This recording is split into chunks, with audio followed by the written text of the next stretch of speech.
Cheyenne has issued a severe thunderstorm warning for northern Platte County and southeastern Wyoming until 2:45 p.m. Mountain Daylight Time.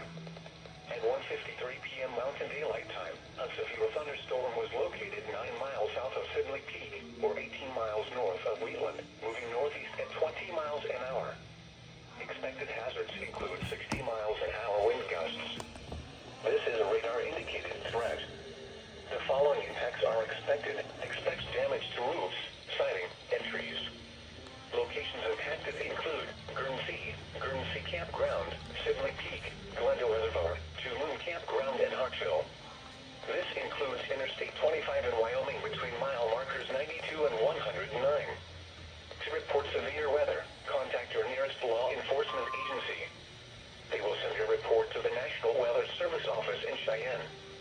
Repeating, a severe thunderstorm warning has been issued until 2:45 p.m. Mountain Daylight Time for the following county: Platte, Wyoming,